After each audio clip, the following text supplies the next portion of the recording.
है, जितना मुड़ सकता है उतना मुड़िए, कोई भी एक पैर से शुरुआत करेंगे, ठीक है, कोई भी पैर जितना संभव हो इस तरीके से। ये हाथ हमारा यहाँ आना चाहिए पूरे रिलैक्स से, हाँ ठीक है, आ गया ना?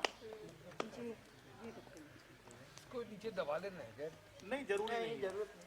कुल मिला के ये हमारे संपर्क में रहे। और एक्चुअली आप लोग गांव से जुड़े नहीं हैं, हमारे यहाँ जब भी कोई व्यक्ति, गांव से कितने लोग जुड़े हैं, ठीक है, अब आप देखिएगा कि कभी कभी स्वाभाविक रूप से हम या हमारे बुजुर्ग ऐसे बैठते हैं, यहाँ मारते हैं, ठीक है, मतलब वो चर्चाएं कुछ और कर रहे हैं, हाथ चलता है, ध्यान कहीं और है, और ये चलता है ना। फिर लोगों ने जोड़ दिया कि हाथ पैर नहीं हिलाओ शुभ होता है। हाँ ठीक है, ये स्वाभाविक रूप से होता है। और जो लोग वहां पर हैं 10-5 जो चर्चा कर रहे हैं, ये उसको डिस्टर्ब भी नहीं करता है। ध्यान देखो, मतलब जब विषम परिस्थितियां हैं तो हमें वहीं जाना पड़ेगा जो हमारी भारतीय संस्कृति थी, मतलब पूरे रिलैक्स है। अब आप यहाँ लगाइए, आवाज करिए, दबाइए थोड़ा सा, ठीक है, अब आप रिलैक्स हो जाएंगे पूरे तरीके से। बदल सकते हैं क्या? हाँ जरूरी नहीं है, इसको कर लो आप, कभी लगे तो आप इसको यूँ कर लो इस तरीके से, ये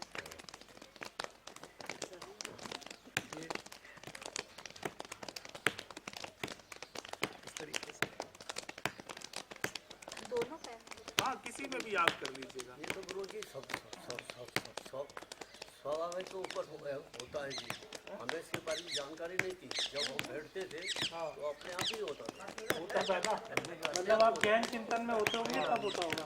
हाँ, नहीं अब ये हमें ध्यान नहीं दिया हमने, और ये कि बातचीत करके बैठे हैं, हाँ और जे पैर ऐसा हुआ तो बड़े मजा नहीं चलता था। हाँ, और ये यहाँ मसाज भी करते थे ऐसे इस तरीके से, तो वही तो करना है जो हमारे पूर्वज करते थे। नई बहू आती थी तो वो भी यही करती थी, पैर भी ऐसी छुएगी, ठीक है, दबा हाँ। तो अब ये कुछ नहीं करना, आपको बस इस तरीके से करना है। और जब भी आपके सामने कुछ गंभीर परिस्थितियां आएंगी तो अपने आप को छोड़ दो, रिलैक्स। वो शरीर क्या चाहता है, मन क्या चाहता है, हमारे विचार भाव क्या है, उससे संबंधित जो नस आपकी ब्लॉकेज हो रही होगी वो स्वाभाविक रूप से वैसी क्रियाएं करा लेता है शरीर। लेकिन जब तक हम अपना दिमाग लगाएंगे तब तक संभव नहीं है। तो जब भी है, अब आप इसको स्वाभाविक रूप से करो, नहीं तो आपको ये अभ्यास बना लो कि मुझे ये करना है, ठीक है। ये देखिए इस तरीके से दोनों हाथों में और दोनों पैरों में भी कर सकते हैं, हाथों में भी कर सकते हैं। ये बैठे हैं ना अपने, बस यूं कर रहे हैं, पता भी नहीं किसी को लग रहा है। आज क्या है कि इसको क्लासिकल बना दिया, ठीक है, स्पर्श थेरेपी। यहाँ जो कल से और आज ईश्वर कृपा से परिणाम आप लोगों में दिख रहे हैं वो सिर्फ स्पर्श के हैं, ध्वनि के हैं, सानिध्य के हैं। दूसरा ये कि उत्तम खेती मध्यम बान करे चाकरी कुकर निदान। नौकरी करना कैसा काम है, कुकर किसको कहते हैं, और सब लोग किसकी तैयारी कर रहे हैं कि मेरे बालक अच्छी सर्विस में अच्छा कुत्ता हो जाए। हाँ, और ये सच में है। आपने अगर बच्चों को ज्यादा पढ़ा लिखा दिया, आप सोचे संतान क्यों बुढ़ापे की लाठी बताते हैं ना संतान को, क्या बुढ़ापे में आपकी संतान आपके पास है? नहीं है। फिर क्या फायदा? इसका मतलब बच्चों को पढ़ाना नहीं चाहिए। पढ़ाओ, ये पढ़ाओ ना, संस्कार ये भूल गए ना, आपके बच्चे को ही नहीं जानते ना, ये पढ़ाओ ना। अच्छा वो कहानी थी ना, और हकीकत भी थी। एक किसान जा रहा था अपना मस्ती में बैठा बैलगाड़ी से, अंग्रेज मिला, बोला कि बैलगाड़ी हटा करके आप ट्रक गाड़ी ले लो। बोला कि उससे फायदा क्या, जल्दी पहुंच जाओगे। उससे फायदा क्या कि आप माल ज्यादा ढो पाओगे। उससे फायदा क्या कि ज्यादा पैसा मिलेगा। उससे फायदा क्या, बोला कि आप सुख सुविधाएं लोगे। उससे फायदा क्या और सुख सुविधाएं होंगी। उससे फायदा क्या कि आप और सुख का वो करोगे। उससे फायदा क्या कि आपको सुख सुकून मिलेगा। उससे फायदा क्या कि आप पूरे रिलैक्स रहोगे। उससे फायदा क्या, वो चुप रह गया। बोला कि सुख में तो हम अभी भी है तामझाम करने की जरूरत क्या है, जो बाद में मिलेगा वो मेरे पास पहले ही है। एक बड़े संत थे, तो अच्छी उनकी प्रसिद्धि थी, तो कुछ लोगों ने उनका विरोध किया। वो सब कुछ देख करके बता देते थे तो ये ऐसा, ठीक है। तो कुछ लोगों ने कहा कि देखते हैं, तो उनको भोजन बनाने के लिए एक शूद्र जात की महिला को तैयार किया, जो सुंदर थी, अच्छी थी, गोरी, ब्राह्मण जैसी लगी। अब आपने देखा कि ये तो पूरा पंडितानी लगती है, पूरा ब्राह्मण लगता है। मतलब शकल भी क्या ब्राह्मणों की अलग होती है? होती है। वर्ण व्यवस्था लगती है, मतलब आप कैसे हैं, क्षत्रिय में है, शूद्र में है या वैश्य में है, ये लगता है, महसूस होता है। तो वो जा रही थी भोजन बना के उन संत जी को भोजन देने के लिए, तो वो ठिठक गई। तो जो संत जी बैठे थे उन्होंने बोला कि न तू भंगिन, न तेरे भोजन से मैं भंगी हो जाऊंगा। भंगी तो वो है बीच वाला, जिसने ये पूरा प्रपंच है, ठीक है ना। तो हम और आपका कोई दोष नहीं है, दोष है हमारे तंत्र का, जो सिस्टम जिसमें हम जी रहे हैं। हम तो बहुत सरल सीधे हैं, कितनी जल्दी लोगों ने मान लिया ऐसा करो। कितने सरल है, जो बीच में आकर के चीजें बिगड़ गई है ना, उनका दोष है। तो हम आप आज भी पूरी तरीके से भारतीय बन सकते हैं, बस बीच वाले को पहचान लो कि हमारे हित में है या फिर वो। अब हम उस सिस्टम से निकल क्यों नहीं पा रहे हैं, आखिर फंस कैसे गए हैं, उसके लिए ये पूरे का पूरा हम और आपकी चर्चा है। आज ऑफलाइन है, कल ऑनलाइन भी जुड़े रहेंगे कि हमारी अपनी पहचान क्या थी और हम आखिर हैं क्या। क्या बच्चों को पढ़ाना चाहिए? अच्छा बताइए, जॉब अच्छी है या बिजनेस अच्छा है? सबको पता है इस समय लोग उत्तम खेती मध्यम बान है, व्यापार जो है ना मध्यम है। और अब सब प्रयास कर रहे हैं अच्छी नौकरी के लिए, अच्छी नौकरी के लिए अच्छी, लेकिन वो मिल तो नहीं रही है ना सबको। सब पढ़े लिखे, एक ही कॉलेज, एक ही उसमें सिलेबस से निकले, क्या सबका ज्ञान एक सा है? नहीं। तो हर चीज में एक विविधता है। तो अब इतने हम कंफ्यूज हैं कि करना क्या चाहिए, तो हमें शास्त्र का सहारा लेना चाहिए। शास्त्र का सहारा नहीं ले सकते हैं, हम पढ़े लिखे नहीं है, तो हम अपने बुजुर्गों की, लोगों की कहावतें और उनकी क्रियाओं का सहारा लेना चाहिए, ठीक है। तो अब बहुत सारे लोगों ने थाली, ताली और हंसना, योग करना ये शुरू कर दिया, स्पेशल समय निकाल करके, उसके लिए अलग से समय। लेकिन जैसे ही हम अपनी रसोई में और अपने जीवन की क्रियाओं से स्वयं जुड़ते हैं, तो वो स्वाभाविक रूप से होता है। अब इस तरीके से बैठने से, कब बैठते थे हम, हमारे बुजुर्ग, जब अपने आप को चार्ज करना होता है। तो अब ये जो है ना, ध्यान रखिएगा, अब इसको और अगर हमें बढ़ाना है, अपनी ऊर्जा को पूर्वमुखी करना है या अंतर्मुखी करना है या सांसारिक क्रियाओं के लिए करना है, तो यही आसन हमारा सिद्धासन है। देखिए यहाँ पर ये हमने बिल्कुल गुदा मार्ग से लगाया है इसको, ठीक है। इसको यहाँ लगाया, पूरे बॉडी के टॉक्सिन निकालने के लिए है, ये ध्यान रखना। हमने गुदा मार्ग पर इसको लगाया, उसके बाद आराम से बैठेंगे, क्योंकि सबका अभ्यास नहीं है। और इस पैर को यूं लाएंगे, यूं, ठीक है। योग से कुछ लोग जुड़े हैं क्या? यूं, ठीक है। हाँ, ऐसे भी बैठते हमारे बुजुर्ग की फोटो ले जी, सही से बैठ पाए। फोटो ले लीजिए। बस कहीं नहीं, सबसे बड़ा योग आचार्य हमारा बाबा दादा और हमारा किसान है। वो दिन भर कैसे बैठता उठता और खाता है। ऐसे तो बहुत बैठते हैं हाँ? किसान वगैरह बहुत बैठते हैं ऐसे, तो इसीलिए वो थोड़े से स्वस्थ हैं। जी। अब बस वही है कि तुमने एसी अपने घर में लगा दी, अपने घर में मिक्सी और वॉशिंग मशीन ले आए, तुम्हें अच्छे लग रहे हैं, वो आप नकल करने लगे। अब जिनको भी कब्ज और कॉन्स्टिपेशन है, ठीक है, यहाँ खिंचाव बहुत आ रहा है, क्योंकि दर्द ऐसे करने से बहुत खिंचाव आ रहा है। कल मैंने बताया था कि सुविधा वाले ज्यादा बीमार हैं या कम सुविधा वाले।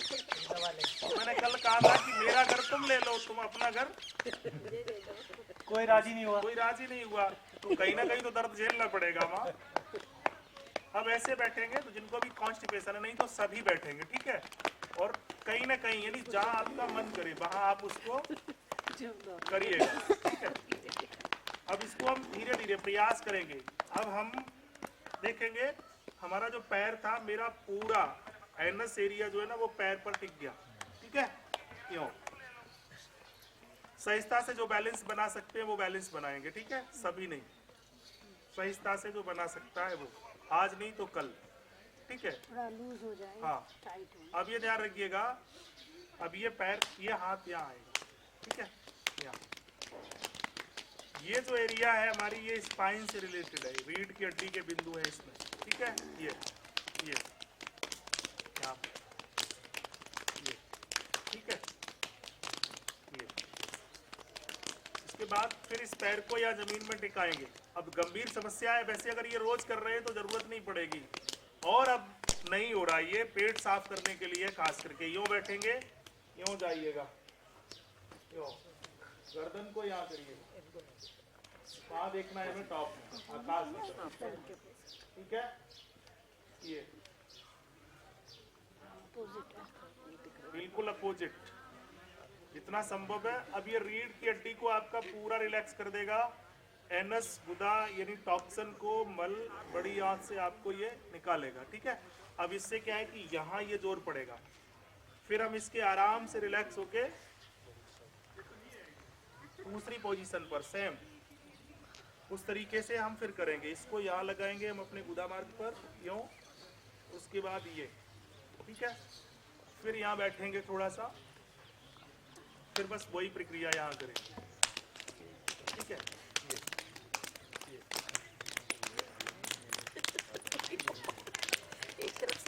जितना संभव हो उतना करेंगे। मतलब रियल में दवाइयाँ यही हैं और कुछ नहीं है। फिर इसको पूरी प्रक्रिया को करेंगे, ठीक है। फिर इसके अपोजिट में जाएंगे, क्यों, ये देखिए,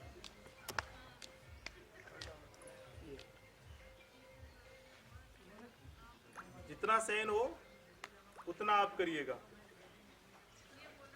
ठीक है, जितना सहन हो। ये कोशिश करेंगे कि इसको और खड़ा करें, जमीन पर टिकाएं, जितना सहन हो सकता है उतना करेंगे, ठीक है। तो ये अभी दिन में 2 बार 3 बार 4 बार ऐसा लग रहा है कि हमारी ताली से कोई प्रॉब्लम है, तो हल्की सी आप ऐसे ही मसाज करिए। गुरुजी खाना खाने के 2-3 घंटे बाद ही करें ना? खाना अच्छा, आप एक बात बताइएगा, अगर मैंने यही जो अभी करा रहा हूँ, ये अगर मैंने सवेरे 5 बजे या 6 बजे का रखा होता तो क्या आप सब लोग रिलैक्स होते? नहीं। अब अच्छा लग रहा ना? इस समय सबकी सहमति है, तो प्रोटोकॉल में हमें नहीं बदलना है। नहीं, इसका कहना ये कि अगर खाना खाया है उसके घंटे 2 घंटे बाद ये सब चीजें करनी है ना। सुबह खाली पेट कर लो, जैसे आपने बोला दिन में 2-3 बार कर ले तो हाँ। मतलब खाने के 2 घंटे सवेरे 2 बार कर लो, 2 बार शाम को कर लो। पेट आपको हल्का लग रहा है तो दिन में कभी कर लो, नहीं है तो आप जब बैठना है तो आप ऐसे बैठ जाओ, क्या दिक्कत है। इस तरीके से अपना बैठे रहो। गुरुजी ये रात्रि समय में नहीं कर सकता है? रात्रि में भी कर सकते हैं, क्योंकि जब आप परिवार वाले करने नहीं देते, इसलिए मैं रात्रि समय में करता हूँ। कौन है परिवार वाले जो कि अच्छी चीजें नहीं करने देते? अब वो आपके परिवार की समस्या है। हम तो बच्चों को डांटते रहते हैं। भाई आप ये मत सोचना कि मैंने घर के लिए बोला है, आप सोचो कि मैं परिवार आपका ले जाऊंगा, समझो। इसलिए रात का समय सोना है। नहीं, कभी भी करो तो सुबह 3-4 बजे प्रेशर प्रेशर यानी दबाव, दबाव मतलब यानी वायु, वायु मतलब इस समय भी सबको बात के रोग हैं, तो प्रेशर में जो चीजें की जाएंगी वो चीजें परिणामदायक वो ज्यादा तनाव पैदा करेगी। नहीं, जब आपको ठीक लगे। अब जैसे यहाँ सुबेरे अग्निहोत्र है, जिसकी मर्जी है आप सब लोग करो सुबह सुबह जग करके। वो क्या बजे शुरू करते हैं, यहाँ क्या है सूर्य का 7 टाइम? बजे, हैं? 7 बजे का टाइम चल रहा है। तो 15 मिनट पहले, तो जिनको रिलैक्स रहे ना वो लोग अग्निहोत्र में आ सकते हैं, ठीक है। और जिनको जब जहाँ जैसा लगे वैसा आप अपना करो। या फाउंडेशन शाम को फिर है तो शाम को आप उसमें भाग लीजिएगा, ठीक है। और आपका अपना आज से लेकर के 7 दिन का जो कार्यक्रम है, इस पूरे 7 दिन के अंदर ध्यान रखना आपको सबसे ज्यादा स्ट्रेस कब है, सबसे ज्यादा रिलैक्स कब है। आपने देखा होगा कि बड़ी बड़ी समस्याएं जहां पर पूरा ज्ञान फेल है वहां पर मंत्र चिकित्सा और आशीर्वाद है या नहीं है। इसीलिए सबसे ज्यादा भीड़ कहां पर है, धर्म गुरुओं के पास, धर्म मठों के पास। वो बात एक अलग है, वो उसका दुरुपयोग। तो 7 दिन का कार्यक्रम, इसको 5 भी रख सकते थे, 11 भी रख सकते। 7 का मतलब ये है सिर्फ कि पूरे सप्ताह आपको ये नोट करना है कि मेरा किस दिन असहज हूं और किस दिन पूरी तरीके से सहज हूं। वही आपका दिन, मान लीजिएगा कि शुक्रवार को या शनिवार को या रविवार को, तो किस दिन आप स्ट्रेस में और किस दिन नहीं, वही आपका गुरु शुक्र या शनि वार के दिन हर व्यक्ति को अग्निहोत्र करना है। अब जैसे शनि की संविधा क्या है, संविधा है ना 9 ग्रहों की, तो वो सभी उस संविधा के आधार पर आपको अपने घर पर उसका बीज मंत्र और उस पेड़ की छाल लकड़ी को आपको अपने पास रखना है। ये सही समाधान है, लेकिन डिटेक्ट करना आपका काम है या मेरा? आपका है ना, मेरा तो नहीं है ना, कि मुझे किस दिन जन्म कुंडली के आधार पर आकलन किया जा सकता है। सटीकता तो आप स्वयं से बताएंगे। तो शाम के समय के अग्निहोत्र में आप सब लोग सहज रहे तो रुकिएगा, उसको करिएगा, ठीक है। नोट ये करना है कि 24 घंटे में 7 दिन में मुझे असहजता कब है, बस मुख्य वही है। तो उसका जो साधना पथ होगा, उसका जो वास्तु होगा, उसका जो ज्योतिष होगा, उसका जो आयुर्वेद होगा, उसका जो पंचतत्व होगा, उसका जो रंग होगा, उसका जो स्वाद होगा, वो पूरा चार्ट हम आपको देंगे। ये है मेन टारगेट। तो ये मेरे पर निर्भर ज्यादा है या आप पर? आप पर निर्भर है। तो आप लोग अपना देखिए। दूसरा, आप उसमें चर्चा देखेंगे, मतलब अपनी वो चीजों को जहां से हम निकल के आए कोशिश करें उनको ना सोचें ना ही उन पर आप उसमें चर्चा करो। तुम क्या करते हो, कहाँ से हो, क्या किया, उनको थोड़ा सा समझो। और ये तो निश्चित है कि ज्यादा अगर पढ़ा लिखा दिया तो बच्चे आपसे दूर, बुढ़ापे की अब लाठी नहीं रही, वो तो डंडा हो गया। कभी तो गुरुजी आए हैं कि बुढ़ापे में ठीक रहे। ये भी आपने विशेष बताया, बच्चे बच्चों को देखे ज्यादा ना पढ़ाने से देखे। बच्चे अपने से दूर हो जाएंगे। हो रहे हैं। मैं तो बच्चों से पानी भी नहीं मंगाता, उनकी फुल सेवा खुद करता हूँ जाके। तुम्हारे पर कोई कर्ज है, तुम चुका रहे हो, करना चाहिए या नहीं? वो आप बताओ गुरुजी। जो बच्चे और बच्चियां अग्नि तत्व में प्रवेश करती हैं, अग्नि तत्व का मतलब जैसे ही वो 9 और 10 साल के होते हैं, उनके अगर कपड़े माँ बाप धुलते हैं तो उनके साथ में सबसे बड़ा अनर्थ और अन्याय कर रहे हैं। अपन उनको विटनेस कर रहे हैं। हाँ, और खास करके पढ़े लिखे जिनको ज्यादा आप पढ़ा लिखा रहे, उनके कपड़े माँ बाप धुलते हैं। कौन धुलता है? अपन बच्चे खुद होते हैं। बहुत अच्छा। बस खाना बना के देते हैं हम तो, पानी चाय पका देते हैं कि उनका पढ़ाई। धर्म पत्नी नहीं है क्या आपकी? धर्म पत्नी? वो पत्नी हम दोनों ही मिलके देते हैं ना। मतलब आप ज्यादा बनाते हैं। ऐसा लगा। ऐसा लगा, सबको लगा कि नहीं? हाँ। लेकिन करनी पड़ती है बच्चों की सेवा, तो करनी तो पड़ती है। पर जो काम बच्चे अच्छा, आपके बच्चे ज्यादा होशियार हैं या वो झुग्गी झोपड़ियों वाले? जुग्गी जुग्गी छोटा सा बच्चे को आप रोड पर छोड़ दो भयंकर ट्रैफिक में, उसको खरोच नहीं आएगी। और तुम्हारा बच्चा 20 साल का अगर छोड़ दो तो जब तक आएगा नहीं तब तक तुम्हारा बीपी बढ़ेगा। वो अच्छा है या तुम्हारा अच्छा है? और कोई भी रिक्शा चालक यानी मजदूर किसी भी परिस्थिति में अपने माँ बाप को नहीं छोड़ेगा। छोड़ता है क्या?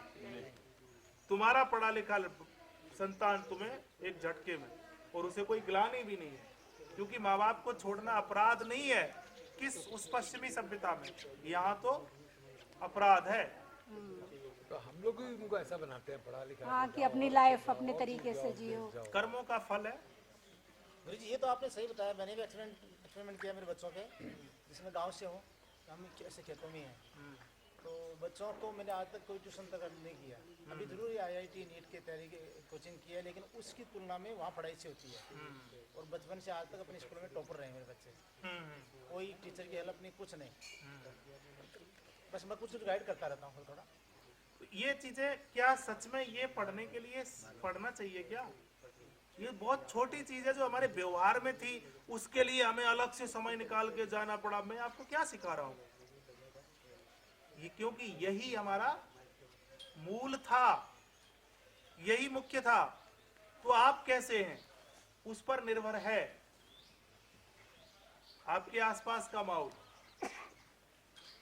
और उसका परिणाम मैं आपको बताऊं, मैं अभी हमारे पिताजी को अचानक से 4 महीने पहले अटैक आया। वो मतलब किसान है, अभी मैंने बंद कराया, नहीं तो उनकी खेती बैलों से ही होती थी। सबसे लास्ट तक बैल रखे मेरे पिताजी ने, ये हमारे इटावा से ही है।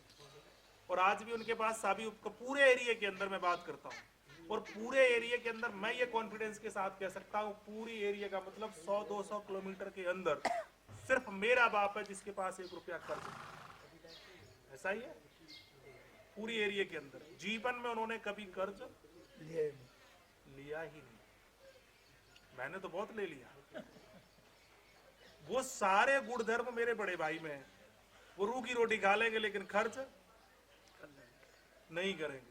मेरे लिए तो कितना भी कर्ज हो जाए कोई प्रॉब्लम नहीं, पूरा बैन करता हूँ। वो पूरे किसान आदमी, उन्होंने वजन उठाया, लगभग 75 साल की उम्र है, और आप सब लोगों से अच्छा काम अभी कर लेंगे, दौड़ लेंगे, भाग लेंगे, चल लेंगे। 24 घंटे में उनसे आप 22 घंटे काम करवा लो आज का। तो उन्होंने वजन उठाया तो जो उनकी बड़ी आंत थी वो फट गई। कहते ना कि बात फट गई। तो मेरा अपना जीवन का उद्देश्य क्या है, मेरे घर और परिवार में किसी भी तरीके का या कोई रिश्तेदार, मतलब लाख काम छोड़ देंगे, अगर मेरे माँ बाप और परिवार पर आ गई है, लाखों की संपत्ति में आग लगा देंगे, नो डाउट। क्योंकि वो हमारे भगवान है। भगवान वो नहीं है जो मंदिर में बैठा है। मेरी व्यस्तता बहुत रहती है।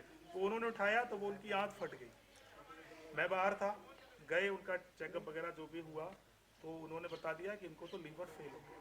वो जो आंत फटी, मल नहीं उनका बाहर गया, वो पूरा ऊपर की तरफ आ गया, और 4 दिन हो गए तो वो पूरे का पूरा सड़ गया, वो पूरा पस बन गया। हाँ, तो अब तो ये समस्या गंभीर हो गई। वहाँ से हमारे यहाँ एक बड़ा हॉस्पिटल है, वहाँ लेके देखा दिखाया। तब तक मैं नाइट में पहुँच गया। मैं था शायद गुजरात में, वहाँ से फ्लाइट पकड़ी दिल्ली, दिल्ली से फिर वहाँ से मैं सीधा रात को पहुँच गया। तो हमने कि क्या प्रॉब्लम है, तो डॉक्टरों ने उनको कैंसर लीवर का डिटेक्ट कर दिया। बोला कि ये फट गया, चलो हमने कि कहीं और ले चलते हैं। तो अब यहाँ पर ध्यान रखिएगा, पिताजी ने कहा कि यार फालतू का खर्च मत कर, मुझे तो मरना है, कैंसर हो गया और वो पक गया और फंस गया, कहाँ जाएगा। उनके चेहरे पर कोई सिकुड़न नहीं थी। स्वीकार कर लिया उन्होंने कि मैं तो यार मरूंगा, तुम लोग ये काम है अपना ऐसा, हमने अब ये ठीक हो जाएंगे। तीसरे दिन जो उनकी प्रक्रिया थी, जो डॉक्टरेट का अपना चल रहा था, हमने इसको आप जो है ना बाहर करिएगा, जो इसके अंदर पस बस निकल रहा है आप इसको बाहर करो, बाकी का मैं देखता हूँ। तो वो प्रोसेस चला, हमने उनको किया, हमने इनको है ही नहीं। जिस पेशेंट ने ये स्वीकार कर लिया सार्वजनिक रूप से कि मुझे ये प्रॉब्लम है, ध्यान रखना, और आज हम स्वीकार नहीं, मेरी किसी और के सामने मत पता, किसी और को मेरी बीमारी पता रहती है ना, ये संकोच क्यों, किसके लिए, जो है उसको सार्वजनिक रूप से स्वीकार करो। तो जब स्वीकार हम कर लेंगे तो निदान भी मिलेगा। लोग आपकी, जितने लोग आपके बारे में जानेंगे उसमें से लोग आपको दुआ ही देंगे। बद्दुआ देने वाला अगर कोई होगा जो आपको रोज देगा, वो एक बार खुल के कह लेगा देखो मैंने ऐसा सोचा है, उसके साथ में ऐसा, तो वो निकल गई ना उसकी, फिर वो आप पर अटैक नहीं करेगा। तो कभी भी अपने डिसीज को छुपाना नहीं, ये ध्यान रखना। सहज स्वीकार कर लो कि मुझे ये प्रॉब्लम है। अब यहां से क्या, उन्होंने जैसे ही स्वीकार किया, हम अब ये ठीक हो जाएंगे, सब रिश्तेदारों सबको पता, कहीं और ले जाएंगे इनको कि कहीं मत ले जाओ। वो जब कह रहे हैं मना, तो हम नहीं रखते हैं।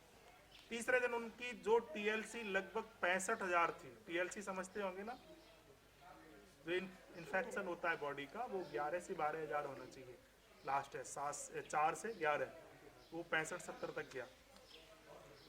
उनको ट्रीट किया, जिस समय उनको हुआ वही लगाया, और उसके बाद तीसरे चौथे दिन उनका कराया तो टीएलसी उनकी 20-22,000 पर आ गई।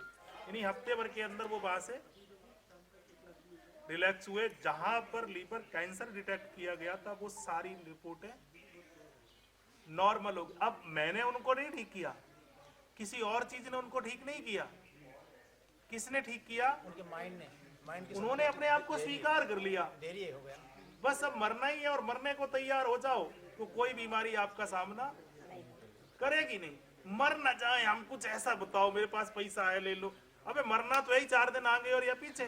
तो अपने आप को सहज स्वीकार करना चाहिए, और जिन लोगों ने सही स्वीकार कर लिया वो ठीक भी हो गए। मेरे पास 2 पेशेंट आए थे, एक फरीदाबाद से था, उनको भी माउथ कैंसर था, उनको पस आ रहा था। एक दूसरा कोई बड़े प्रोफाइल के थे दिल्ली से, इंजीनियर किसमें, उनकी माँ को भी वही था।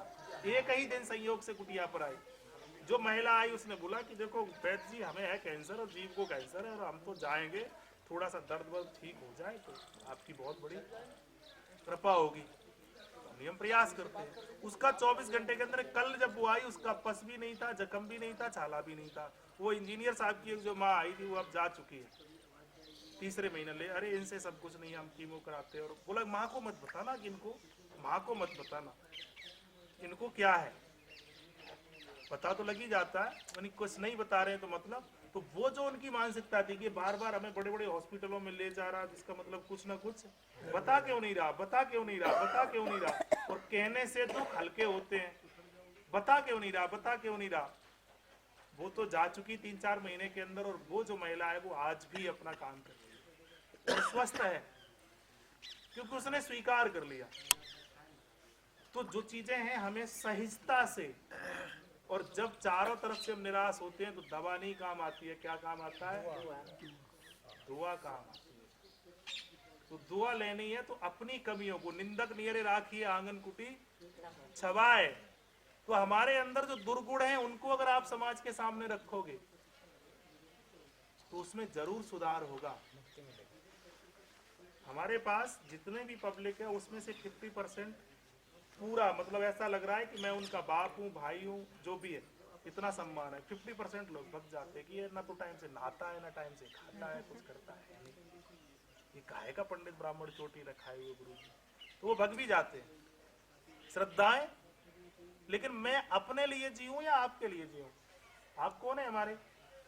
मुझे जो एनर्जी ऑर्गन में मिल रही है, जो रिलैक्स कर रही है, बस रिलैक्स हो जाओ। और मेडिटेशन में करते क्या है हम? यही तो करते हैं।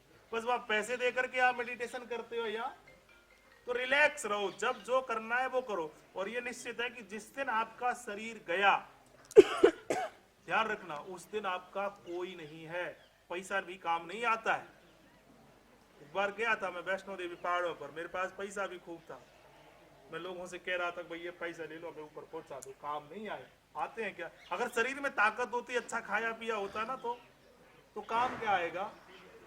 हम अपना, हमारा शरीर ही काम आएगा। तो उसको पूरी तरीके से, और उसके जो विकल्प हैं वो वही है कि हम अपनी भारतीय पद्धतियों से, तौर तरीकों से जुड़ जाएं। इसके अलावा कोई दूसरा विकल्प नहीं है। धर्म गुरु के पास और मठ और मंदिर में हम जब जाते हैं तो चप्पल बाहर उतारते हैं, जाते हैं तो पूरी तरीके से पूरी स्पाइन को मत्था टेकते हैं। क्या ऐसा रोज घर में करते हैं? क्या उतने शांत भाव से जैसे गुरु के सानिध्य में बैठते हैं, धर्म गुरु के साथ में, क्या इतने शांत भाव से कभी आप बैठते हैं घर में? तो जो क्रियाएं मंदिर में आप करते हो वो रोज घर में करने लगो, घर ही को मंदिर बना लो। ऐसा करते हैं, करते थे हमारे यहाँ। किसी भी बुजुर्ग के बराबर कोई नहीं बैठता था। बैठता था क्या? और आज तुम्हारा पढ़ा लिखा बेटा आएगा ना, वो सोफा कुर्सी पर बैठेगा और तुम नीचे बैठ जाओ। हमारे यहाँ ये पाप था और आज पाप नहीं है। तो कभी भी अपने से सम्माननीय व्यक्ति के बराबर न बैठना, ये हमारा धर्म था। और आज हमने उनको, उससे होगा क्या कि जिस भी व्यक्ति से आपको कुछ चाहिए वो ऊर्जा ट्रांसफर नहीं हो पाई। पैर जैसे आज बच्चे यहीं छू करके रह जाते, पैर जब भी अपने किसी भी सम्माननीय व्यक्ति के पैर छुओ तो वो दोनों हाथों से दोनों पैर टच होना चाहिए। पुरुष का सीधा सीधा और महिला का ऐसा क्यों?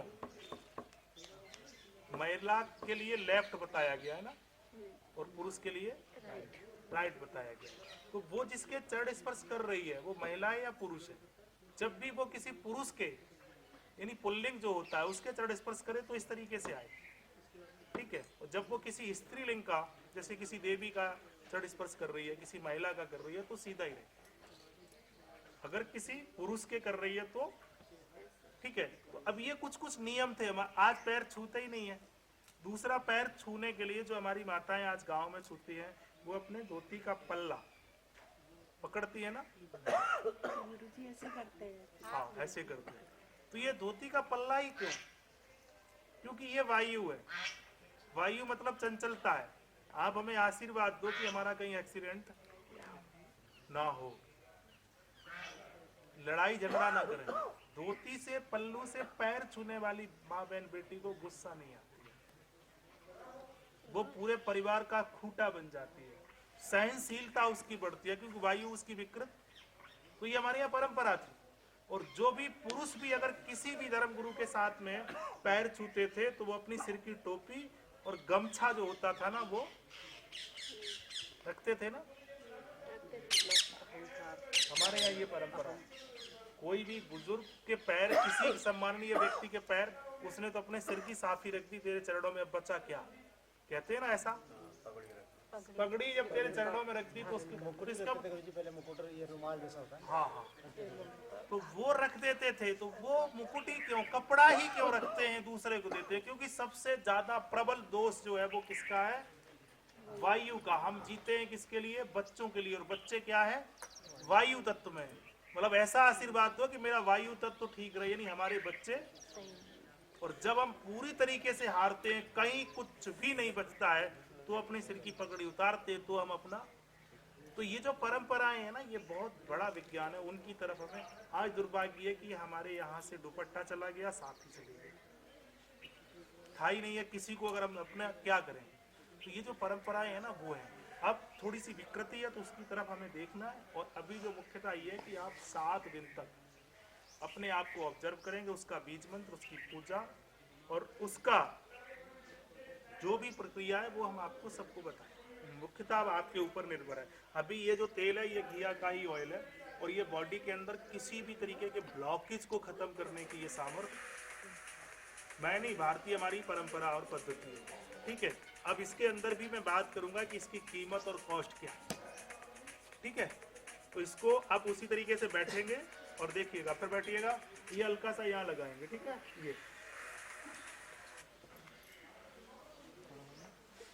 ये जो नालियां है ना आप पूरे पंजे में लगा सकते हैं।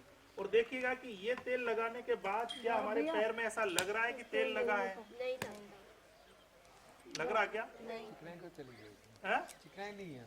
कहाँ गई? नहीं है, अंदर गई गुरुजी। ठीक है, सीधे अंदर चला गया ना। राजवीर है क्या यहाँ? थोड़ा सा और तेल मंगाते हैं, दूसरा तेल लगाइए दूसरे पैर पर, देखिए क्या वो लग रहा? वो वही का वही रहेगा, लेकिन ये आपको महसूस नहीं हो रहा है। कहाँ गया? स्मेल भी नहीं आता कुछ विशेष, है? स्मेल जैसा नहीं लगता। इसमें थोड़ा सा कपूर जैसा है। हाँ, प्योर है, इसलिए स्मेल नहीं है। कपूर मिला है गुरुजी इसमें। अब एक एक घिया को आप जैसे ही नाखून लगाएंगे या चाकू लगाते हो तो उसमें से बूंदें निकलती हैं। आप में से कितने लोग एक दिन में ये इकट्ठा कर सकते हैं? गुरुजी निकालने का तरीका तरीका बताओ। नहीं आता। कुछ आते ही नहीं। उसको आपने हल्का सा चीरा लगाया, जी जी, उसमें से बूंदें निकलती हैं, वही क्या? उसको कॉटन से इकट्ठा करो और निचोड़ लीजिएगा। चलो हम प्रयास करेंगे, आप बता दो। ठीक है, कोई भी ये कितने दिन में कर सकते हैं? क्या वही तेल। लेकिन गुरुजी लौकी भी तो, अब वो वही बात है, जैसा गुड़ डालोगे वैसा। वही लौकी भी तो अच्छी लौकी भी होनी तो चाहिए। सही होनी चाहिए। तो ये बिगाड़ी किसने? बीज किसानों ने सब, क्या? किसानों ने, क्योंकि आप वो क्या वो डालते हैं ना आजकल, किसानों ने क्यों डाले? जो भी मतलब पैसा कमाने के। क्योंकि इसकी जो वास्तविक कीमत आप देंगे नहीं। ये इतना इकट्ठा करने के लिए कम से कम 2 दिन चाहिए। कितने? 2 दिन। और इस समय मजदूर की मजदूरी क्या है यहाँ? 500 है भाई, 500 रुपए। 500 कम से कम है ना? हाँ जी, 500, 600, 700 रुपए है। कितना हो गया? 1400, 1200, 1400। 1210 रुपए हो गया। 10-20 रुपए की ये सीसीपी होगी। तो इसमें कपूर वगैरह भी वैसा ही मिलाया गया होगा। इसकी रियल कीमत कितनी हो गई? 1500 रुपए। ज्यादा ही हो गया। अब वो यहाँ से यहाँ आई है, वो बात एक अलग है कि हमने 4000 का पेट्रोल फूटा। यहाँ से मैं जब बम्बई जाता हूँ तो फिर फ्लाइट लेके जाता हूँ, तो इसकी कीमत। बिजनेस नहीं है, हम आपके रिश्तेदार थोड़े नहीं, हम क्यों लेके जाएंगे बम्बई? सही बात, सही क्या बात। मतलब है? सही बात। लेकिन जो रियल कीमत है, अगर आप खुद करते हैं तो फ्री है। ये फ्री है आप अगर खुद से करते हैं, नहीं तो इसकी कीमत कम से कम 1200-1500 रुपए है। अब आपको 1200-1500 रुपए देने में जोर लग रहा है, तो क्या हम इसको ओरिजिनल दे पाएंगे? हमारे पास 2 तरीके के लोग हैं। एक वो लोग हैं जो ये कहते हैं कि कितना देना है, ठीक है, ट्रीट के बाद। एक वो लोग हैं कितना हुआ और देने में अंतर है या नहीं है?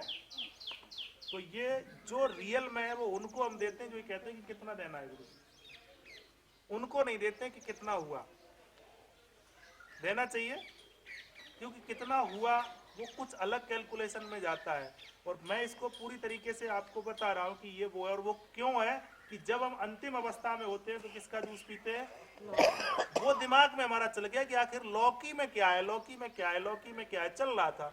मेरे पास एक पेशेंट आता था, मैं उसको दवाइयाँ देता था, आयुर्वेद में पहले मैं बहुत ज़्यादा काम करता था, तो संयोग से वो किसी काम भी नहीं था। हमारे एक मित्र थे फरुखाबाद में, मैंने उनके यहाँ भेज दिया, उन्होंने अपने यहाँ लौकी लगाई थी उस वर्ष ऑर्गेनिक, वो लौकी उनकी विदेश जाती थी, तो उनका कोई काम धंधा है नहीं। बोला कि आप यहाँ बैठो, ये देखो कौन सी लौकी कच्ची और कौन सी लौकी एक साइड आप रखते रहो। तो उन्होंने वो पूरे दिन ऐसे, किसान आदमी थे, अर्थराइटिस की उनको प्रॉब्लम थी पूरी तरीके से।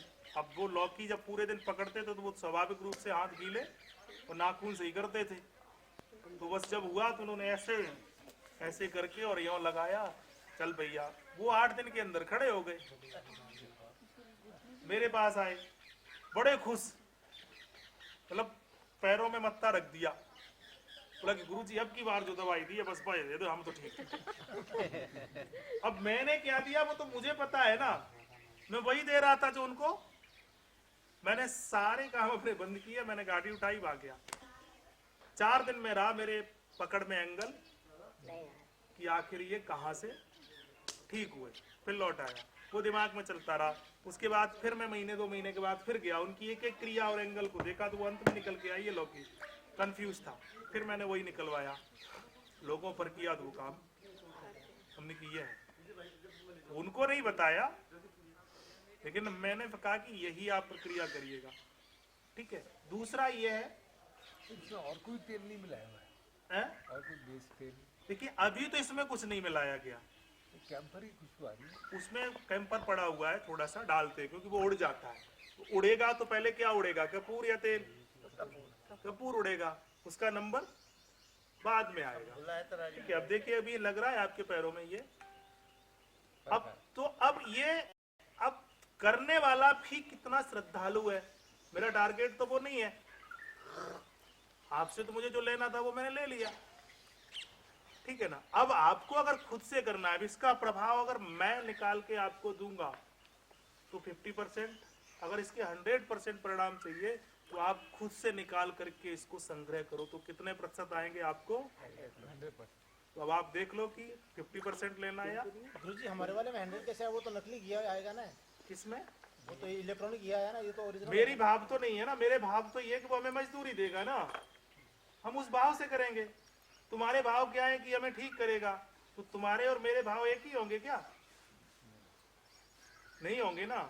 अब वो घिया लेके आप वहां से आएंगे, कोई बात नहीं है, आप एक किसान को तैयार कर दो। जब आप 20 लाख की गाड़ी ले सकते हैं, करोड़ रुपए की जो है ना आप कोठी बना सकते हो, तो 1-2 लाख किसी किसान को आप तैयार कर दो। फैमिली डॉक्टर चाहिए या फैमिली फार्मर? उसके लिए प्रयास करो ना, हम सुधरेंगे तो ऐसा प्रयास करो ना कि आप अपने यहाँ घिया करवाओ।